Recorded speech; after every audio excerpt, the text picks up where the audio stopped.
Mold toxicity sucks. If you've been diagnosed, you know it's a long treatment process and recovery. But today I want to share some hope and success stories of people who have gone through the process, the treatment process, and have come out on the other side and they're doing really, really well. Hi, I'm Dr. Angela Yeagley. Welcome to Sage Health TV. So today I was thinking about this. We work with mold toxicity a lot in the clinic. I see it quite a bit as a component of people who are coming in with kind of general yet unidentified as of the cause, symptoms like chronic fatigue or body aching, or autoimmunity, or other chronic, gut conditions. I always check for mold exposure, especially in the Pacific Northwest. I mean, we have a lot of rain. There tends to be a lot of water damage that people are not aware of. And there's a simple way to begin to look for it, and that's with doing through the normal lab something called TGF beta 1. Super easy to order and can be run through your insurance. So that's the beginning part of it. So what I'd like to do is I'm going to go through three people, and we definitely have more than three success stories, but just all of their situations were different, and there was a lot of therapy or treatments that they had to do to get to the other side. But when they came to me, they were quite sick, and now feeling fantastic and normal. So, okay, so first person, she quite young, she's 28. Her was living in New York at the time from here, but was working in like a very drafty, moldy, kind of those situations where you could smell the mustiness, right? Got very, very sick. Found a mold doctor there who diagnosed her, and then basically she was like, I can't work here anymore, and then moved back home and came to me. So she had all the classic things that we would see in mold toxicity. So the high TGF beta 1, a low VIP, which has to do with shortness of breath or CAN, low glutathione levels, and then a positive MARCON. So what that is, MARCONs are methicillin resistant bacteria that can live in your sinuses and are a result from having mold exposure. So we have to do a swab for that to see it, and then we have to do a series of nasal like spray treatments to get rid of it. But it's just all a piece of the puzzle related to your body clearing mold. So her primary thing was shortness of breath. And it was really interesting. It became very apparent to her because she was actually at the time like a CrossFitter and a runner. And she's like, I can't breathe. And many times with a young woman, we think, oh, iron deficiency, but that wasn't there. Her body was aching. She was super, super fatigued. And at the point where she was like, she would work and then she would just go back home and sleep. And so that's no way to live, right? So her next steps, basically, she did everything. So I want to say that because her symptoms were so severe, and she also had the genetic markers for a possibility of severe mold, toxicity, meaning her body just didn't have all of the detox resources to be able to push those toxins out of her body. So she did everything. We did all the nasal sprays. She did a series of prescription antifungals as well as like herbal antifungals. We did both. She did a series of IV ozone or MAH. And that what I'm seeing as a theme of my people who get through this quicker, possibly than other people, is actually that IV ozone. So IV oxygen therapy, an incredible therapy for just healing the body, working on all of the organs, working on your detox, ability and symptoms.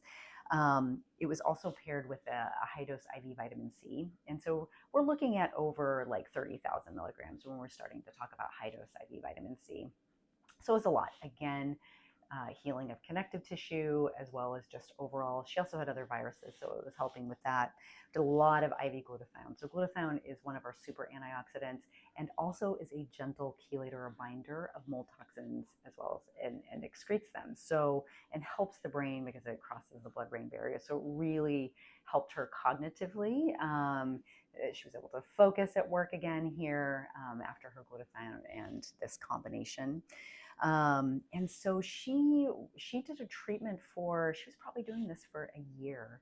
Now, given her levels were, in her mycotoxin panel, her TGF beta 1, all of it, they were off the charts. So she had a lot to recover from. But happy to share now. She is basically normal, a normal young woman who's living her life, working, doing great, back to working out. She's doing fantastically. So really just recovered from just a very low place to now basically in a great place. Second person, she's 56, and it turns out mold house that they had for a long time and had flooding. Again, this is really, really common. The inside, like the carpet was changed, the walls were never dealt with. Like nobody ever looked at the walls, and they had like severe black mold growing inside the walls of their basement room, and they were storing a bunch of stuff down there. They had like a guest room down there. I mean, it was, and it's interesting. This is interesting about families too, that many times it can be one person in the family because of their genes that they're having all the symptoms and everybody else seems fine, right? So she was that person. Same thing, high TGF beta 1, low VIP, she had low vitamin C levels, low glutathione, high Epstein Barr, and also a positive Markham's swab. Her main symptoms coming in, she'd been to every specialist. Her body was aching, joints hurt, just very fatigued. No issues with autoimmunity. Saw a rheumatologist. There was no joint or like specific arthritis issues, but just ached. And so as we start treating this, I mean, of course, the house has to be treated, right? So that's like, she can do all the treatments she wants, but if she didn't take care of that underlying piece, I mean, it's just going to keep going. The treatments would make her feel better, but it's not going to take care of the cause. So they did spend money and had their house remediated, had everything cleaned up, which absolutely has to happen. So you have to clean it up. I was going to say, or sell it, move somewhere else, but once you've been diagnosed, your house has been diagnosed with mold, you have to clean it up before you sell it. So they just cleaned it up.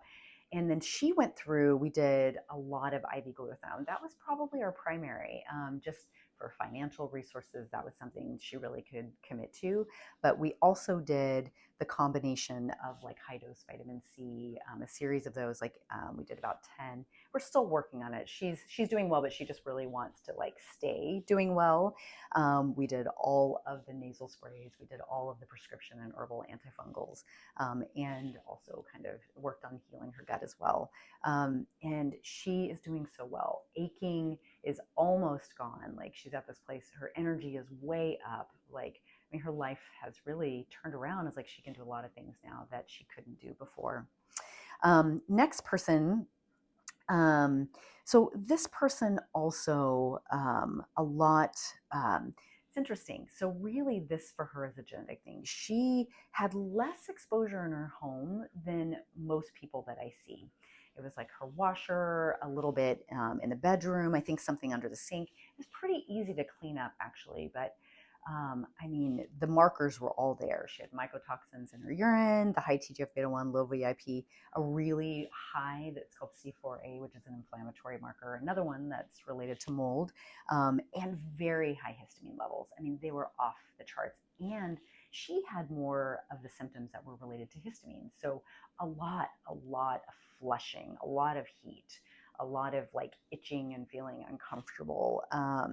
That chronic fatigue and her body aching. So histamines were actually kind of the primary for her primary symptoms. So the cleanup happened right away. They took care of it really quickly. And it took a year of going through this to finally now where she feels like she is able to kind of, again, get back to normal. And so we've done, again, a lot of IV glutathione, a lot. Every time we do it, she feels like so much better. She feels amazing. IV ozone was the thing that really pushed her over the edge to, it's like we went from using the IV vitamins, the IV Myers, the Boost IV, which is where we put the energy amino acids in there. With the glutathione, she was doing good. She was doing really, really well. But it was like there was a little bit of a piece missing. When we added the IV ozone, she just soared. It was like with every treatment, she was like, I'm making like exponential leaps back to normal. And then she actually is doing home ozone. So she has a machine, I prescribed it, where she can make ozone water, and she's doing that too. And same thing, feels amazing every time she does it. So we're keeping that as her ongoing plan. And then lots of natural antihistamines like quercetins. Vitamin C is a natural antihistamine, as well as sometimes she'll use a little bit of Benadryl, something like that, or had used it in the past because that flushing was so intense. So for some people, antihistamines are an important part of dealing with their mold toxicity.